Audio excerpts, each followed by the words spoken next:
Nous sommes au cœur du chantier de Notre-Dame de Paris. C'est derrière moi, il y a 3 ans, jour pour jour, juste ici, que l'immense flèche de Viollet-le-Duc s'est écrasée, elle qui culminait à près de 100 mètres de hauteur. Pendant l'incendie, plus de 450 tonnes de plomb ont fondu, se sont évaporées, puis sont venues se redéposer sous forme de particules toxiques un peu partout sur le site. C'est la raison pour laquelle nous portons ces combinaisons, mais c'est aussi ce qui complique la tâche des restaurateurs. Donc il faut qu'on enlève cette pollution, notamment les oxydes de plomb qui sont déposés et plus ou moins amalgamés à la poussière initiale, pour pouvoir après travailler dans des conditions saines et conformes aux objectifs de protection des compagnons qui vont travailler sur le chantier.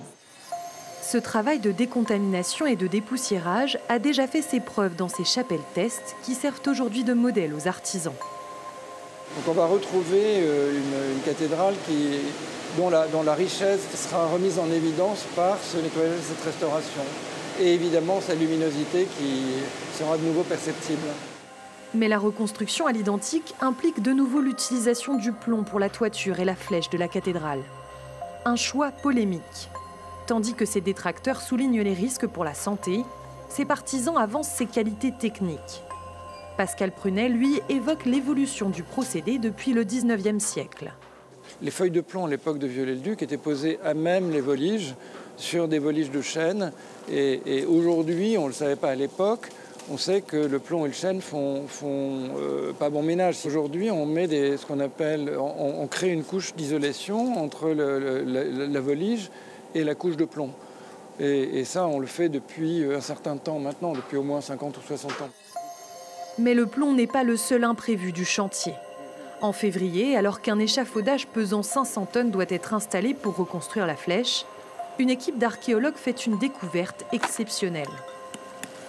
L'ancien jubé de Notre-Dame, tribune séparant le chœur de la nef, en excellent état.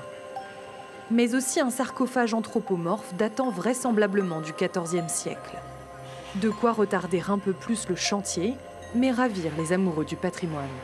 C'est une grande émotion parce que cette cathédrale Notre-Dame, c'est toute l'histoire de Paris, c'est toute l'histoire de la France à travers une sorte de feuilletage chronologique, et de se trouver en face de ces vestiges est extrêmement impressionnant.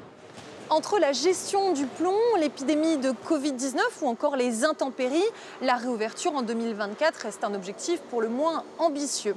La phase de restauration, elle, tant attendue, devrait débuter avant l'été 2022 pour espérer tenir les délais.